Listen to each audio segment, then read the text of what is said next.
โอ้หลังนี่ดิดแต่บ่ถึกหลังนี่นะนั่นถึกหญ้าพี่น้องเอ้ยโอ้ถึกหญ้าหมดนั่นโอ้พี่น้องใส่กับอยู่นี่ได้กับตกใส่น้ำพี่น้องเอ้ยโอ้ถึกกบนี่ว่าแล้วนี่นกถึกออกแต่ว่าเฮามาบ่ทันพี่น้องเอ้ยทันมาทันก็จะได้อยู่นี่ถึกออกก่อนโอ้บ่มานแล้วมื้อนี้น่ะใช่ๆๆเกมมือใหม่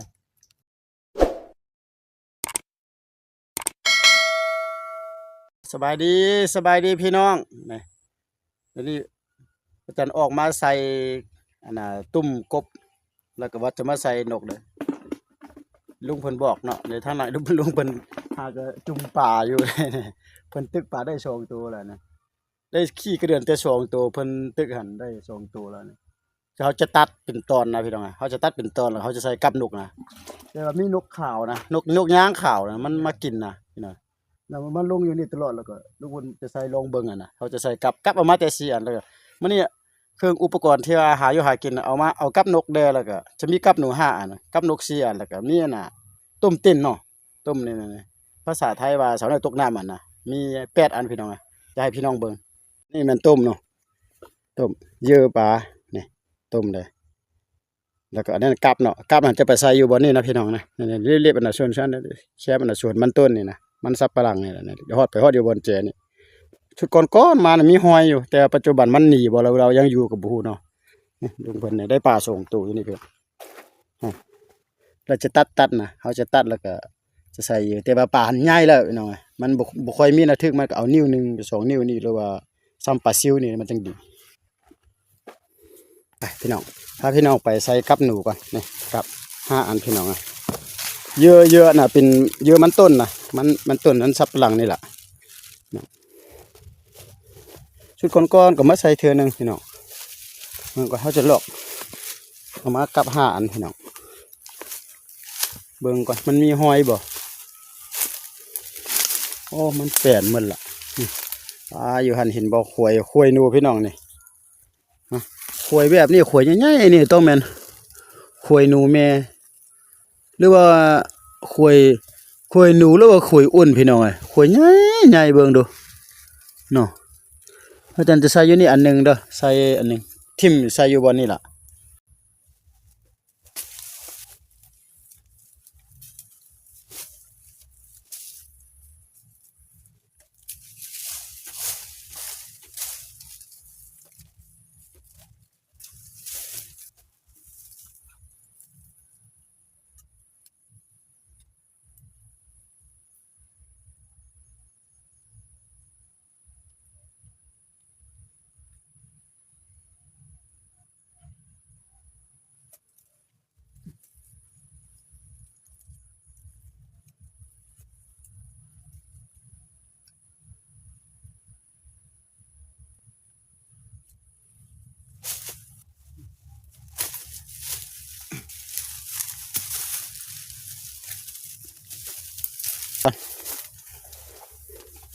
ใส่ละ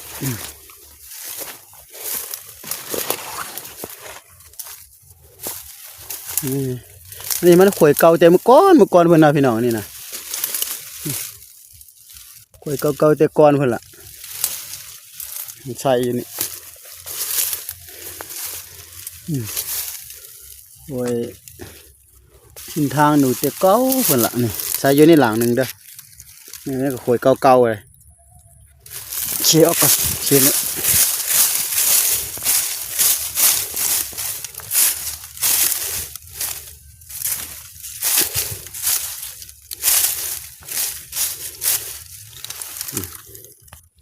นะใส่อยู่ในหลังนึงนะวางลงนี่ล่ะนี่เนาะอยู่นี่เนาะนี่อยู่นี่มันมีเส้นทางเดินนะพี่น้องเนาะเส้นทางเดินของหนูบ่จันจะวางอยู่นี่อันนึงเด้อ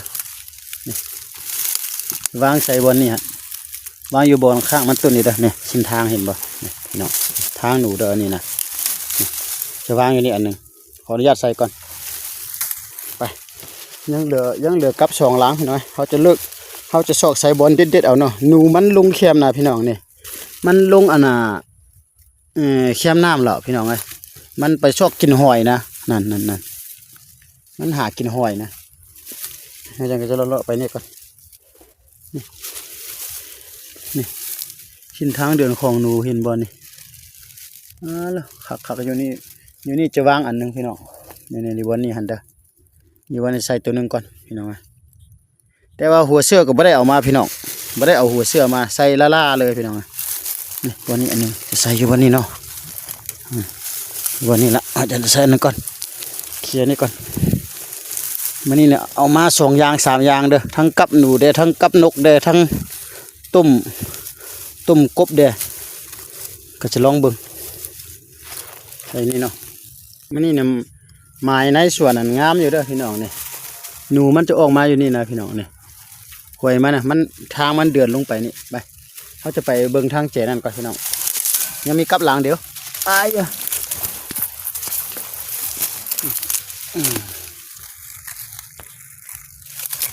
ตัวนี้ก็ชิ้นทางงามๆเด้อเอาขออนุญาตใส่ก่อนล่างก็ไม่ได้ไปหากินทุนแล้วเลยไปมันขาเวียกว่าล่ะ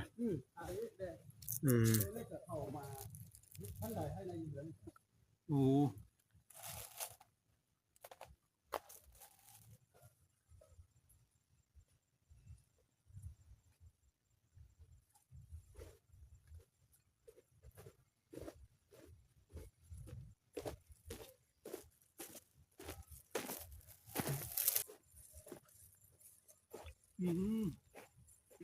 ฤดูนี่แห้งแล้งไหวโพด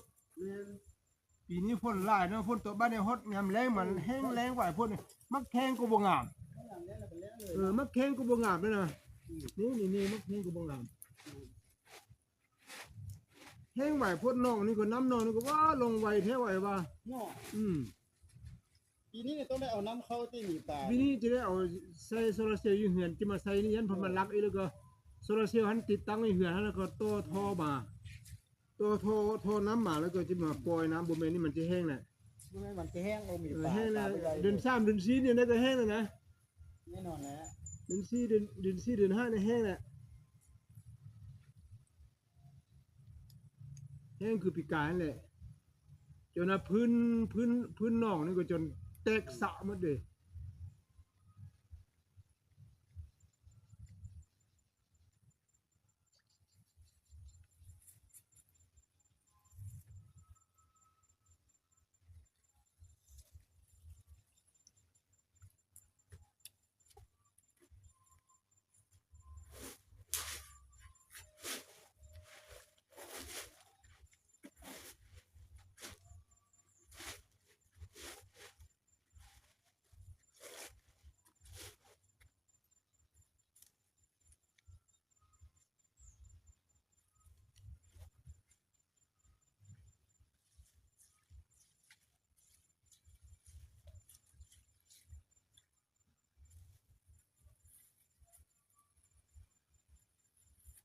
กบนี่ยำแรงมานี่เนาะยำแรงมาเนี่ยกบนี่มันกบเนี่ยมันมาลุงบ่ได้มีน้องมีน้ำดุมบนมีน้ำเลยมันก็ไปอยู่นั่นแหละมันบ่มีแล้วเด้บนอื่นบ่มีน้ำเลยแม่นมันบ่มีน้ำเลยเด้บนล้านไปหาเคยไปหาปลาอยู่ที่นั้นก็บ่มีที่น้ำแห้งแล้วบ่แห้งที่บ่มีแล้วแห้งคลิปแล้วด้านมันมีแต่น้องเป็นแต่น้องเป็นแต่เบิ่งแล้วเดี๋ยวนี้นี่ได้ว่าเป็นของเป็นหยังอ่ะเนาะ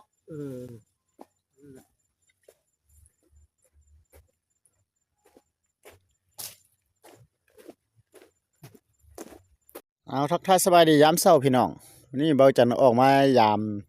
ตุ่มกบแล้วเด้อนี่ใส่ตุ่มกบตามเข็มน้องเห็นบ่พี่น้องนี่ไปอยู่เพิ่นล่ะพี่น้องเอ้ยแล้วมายามกับหนูได้ยามกับนกเลยแต่ว่ากับนกได้เห็นแล้วแต่ว่าบ่แสดงว่ามันบ่ถึกพี่น้องเนาะคันถึกเฮาก็เห็นอยู่ดอกมันขาวๆอยู่ดอกบ่นกใส่นกย่างน่ะนกย่างมานี่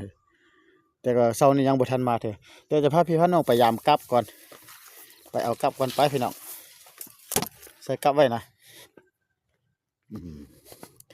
มันประมาณรุ่นน้ำกันเนาะยามกับแล้วก็จังยามตุ้มกบว่าตัวใดจะมานไปจักก็เบิ่งกับก็อยู่นี่แหละนี่อยู่นี่ หลังนี้ยังอยู่คือเก่าเด้อกลับนั่นน่ะบ่ลันหลังแรกอยู่คือเก่าเบิ่งค่อยเก็บเอาเบิ่งหลังที่สอง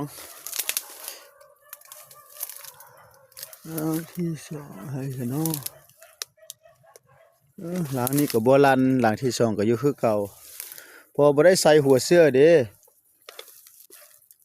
โอ้หลังนี้ดีดแต่บ่ถึกหลังนี่นะนั่น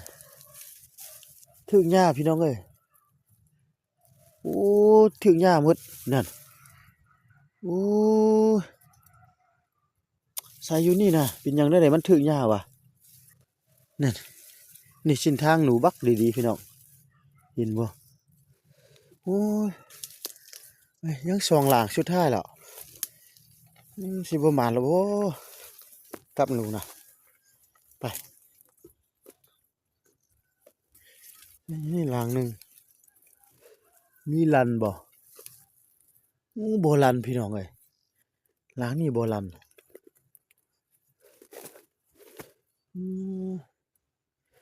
มีหลังหนึ่งโอ้กับหนูนี่สิบ่มานแล้วติกับหนูนะลันก็บ่ถึก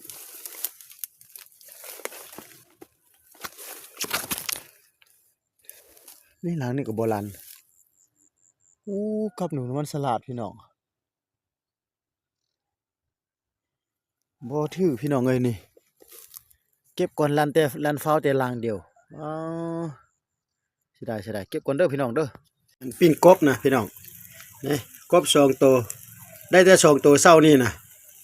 แล้วก็นกหัดกับมื้อวาน2ได้4ตัวแต่ว่าจะเอามาปิ้ง2ตัวพี่น้องนี่ล่ะกบเอาพอได้ปิ้งอยู่เนาะนี่กบ2ตัวก็มาแซ่บๆกับเบาจันเด้อพี่น้องเอ้ยประมาณนี้แหละนี่พี่น้องพยายามตุ้มกบเนาะมันจักจะเข้าบ่เข้าบ่ฮู้ล่ะพี่น้องเอ้ย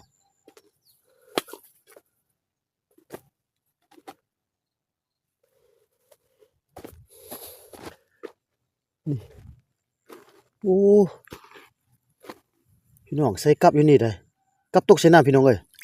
โอ้ถึกกบนี่ว่าแล้วนี่นั่นใส่ยือป่าน่ะใส่อยู่นี่น่ะแต่ถึกกบพี่น้องนี่เออเอา ก็ที่ว่ามันเนาะมันถึกกบเนาะกบเราบ่เข้าใจไว้ว่าแล้วมันถึกกบพี่น้องนั่นตัวนี้ยังกินวะพี่น้องตัวนี้สินขึ้นมาอยู่เทิงนี่โอ้นั่นเลยใส่กับนี่ใส่อยู่หั่นได้พี่น้องเอ้ยอืม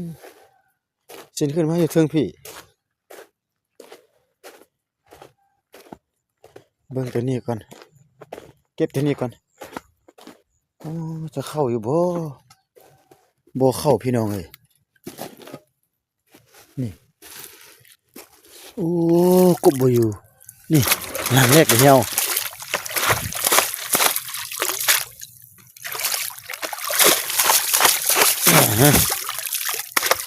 เอาบาดใส่กับนกซะหน่อยถือกบบาดนี่นี่พี่น้องเอ้ยว่าจังได๋บาดนี่นี่เฮ้ยตอนนี้ข่อยจะมาเก็บเอากบตัวนี้ก็ได้โอ้เธอกบกระโดดลงน้ำนี่ใส่อยู่วันนี้นะชื่อกบแต่ว่าบ่เข้าโอ้ยหลังนี่ก็บ่เข้านี่สิ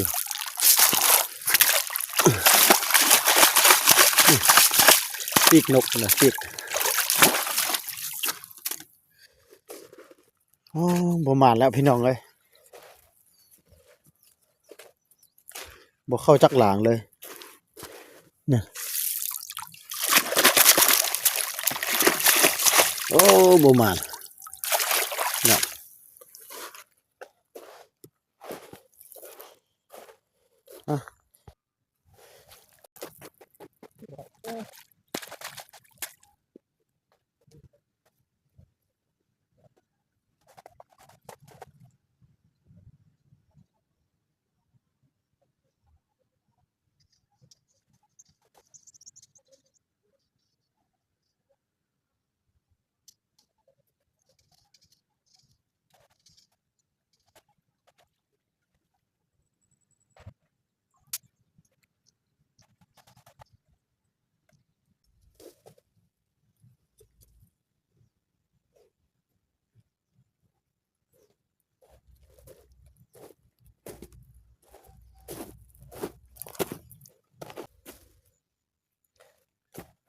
สบายดีพี่น้องมื้อนี้กับนกกะยาม กับหนูกะยาม ต้มกะยามพี่น้องเอ้ยได้แต่กบ2ตัวซื่อๆนี่ตัวนึงก็อยู่นี่แหละนี่เห็นบ่พี่น้องอยู่ไหนนี่อยู่ไหนนี่ตัวนึงนี่แล้วตัวนึงเนี่ยทึกกับพี่น้องนี่แต่ว่าใส่เอานกเราทึกกบนั่นนี่ที่ใส่เอานกกันแหละเพิ่นแต่ว่าทึกกบพี่น้องเอ้ยก็แสดงกับล้าน3หลังบ่ล้านหลังนึงต้มนี่บ่เข้าหนูกับหนูก็ล้านหลังนึงแต่บ่เข้าพี่น้องเอ้ยเอามือใหม่เนาะพี่น้องเนาะก็แต่ซ้ำนี่แหละพี่น้องแสดงสรุปรวมแล้วมื้อนี้ได้แต่กบ2ตัวกบทึกกับอันน่ะกบอันน่ะยังบ่ทันตายตัวนึงนี่มีแต่ประมาณนี้แหละประมาณพอกันในคลิปต่อไปห้อยหนูมีหลายห้อยหนูพี่น้องแต่ว่าบ่ทันเวลาคันใส่ปลาไว้มื้อนี้แหละมื้ออื่นแน่นอนเข้าแท้มื้อนี้บ่มาเลยบ่มาเลยนะฮั่นใส่นกแล้วถึกอันนี้ โอ้ทึกกบ ถึกกบได้กบ2ตัวเนี่ยนกก็บ่ถึกหนูก็บ่ได้ลั่นหลังนึง ปะ หนูก็บ่ถึกลั่นแต่หลังเดียวกบมันบ่ใส่บักหลายบ่ถึกเอ้ย ได้2ตัว ได้แต่กบ2ตัวแหน่ตัวนี้บ่ตายตัวนี้เนี่ย มันต้องไปเชื่อตกได้ บ่มานท้องต้องกำไอ้บ่าวไอ้บ่าวน้อยเฮาบ่มานแล้วมื้อนี้น่ะบ่ได้ล่ะเนาะไปนี่เอิ้นกับเบิ่ มาจู้กับเบิ่กลับนี่เครื่องโอ้ยเอาให้อ้ายปิ้งกินซะเนาะนี่เนาะบ่ไปละ เอาไปเยอะ มีแต่กบ2ตัวมันจี้เลยนะ นี่ โอ้ลุงเด็ก นกบ่ลงเนาะ ตอนช่วยตี้ จะแม่นลงตอนช่วยบ่ตอนช่วยสักพักอ้ายก็บ่อยู่บ่มีเวลาเข้ามาน่ะบ่ได้บางเทื่อจะได้ออกไปทางนอกบ่จักหั่นน่ะลั่นอันนี้หลังนึงแต่มันลั่นแล้วก็นี่วิวก็ตกเลยขึ้นมาอยู่นี่เจอกกบ่เห็นหยังบ่หรือว่านกวะ คุณมัน โอ้นกได้ ว่า นี่คุณนกนี่น่ะ ม เนาะแม่นแท้นกถือโอ้นี่คุณฝอยมันนี่มันบ้ามันตีนอกหมดนี่มันอกนี่เนี่ยแม่นหมดบ่พวกนี้เนาะนี่โอ้แม่นโอ้ หรือว่ามันดิ้นออกว่ะ มันดิ้นออกแหละมันถึกใส่ว่าจึงดิ้นออกได้เนาะ หรือว่า แม่นยังบ่ได้สังเกตดีๆซ้ำนี่พี่เจ้าคุณบ่ได้อยู่แถวนี้หันสะเบิดนี่โอ้ถึกออกเว้ยว่าแล้วกับมันมาตกอยู่นี่นะใส่อยู่หั่นน่ะมันมาตกอยู่นี่เสียดายอยู่เนาะเนี่ยพี่เจ้าคุณนี่เด้มันเต้นนี่เบิ่งนี่คุณนกข้าวบ่ได้แน่โอ้แล้วบ่ได้กินแม่นนกถึกอ้อตัวนี้น่ะเนาะถึกออกจะแม่นมันบ่น่าจะแม่นบ่เข้าคอนะบางเทื่อถึกบ่เข้าคอบ่เข้ามันจะแม่นถึกชุบบางเทื่อน่ะ ทึกสุก บ่ชุบมันยาวเด้โอ้ตายแม่น บ่ทึกคอ พี่น้องไอ้นี่นกถึกอยู่นกตัวนี้น่ะนกถึกแต่ว่ามันถึกออกนะนกยางขาวนะออกแล้วคือว่าสัญลักษณ์พี่น้องนี่คนขาวๆนี่นะนี่พี่น้องเห็นบ่นี่นกถึกออกแต่ว่าเฮามาบ่ทันพี่น้องเอ้ยทันมาทันก็จะได้อยู่นี่ถึกออกก่อนโอ้บ่มานแล้วมื้อนี้น่ะใช่ๆเกมมือใหม่มันถึกอยู่ไสวะถึกออกนี่เนาะคันถึกขาก็อยู่คือกันถึกขาก็จะแม่นถึกชบล่ะขาอยู่ คน มีแต่คนไปแต่กบถึกกับ2ตัวนี่แหละหนูบักหลายอาทิตย์หน้าจะมาใส่อีกก็หนูมีอยู่ได้บ่ฮะ นู่นว่ะ มีแต่ว่าบ่เข้ากับน่ะ บางเทื่อนี่คันบ่เข้ากับล่ะจะเอาบองเนาะบองหนูกับอัน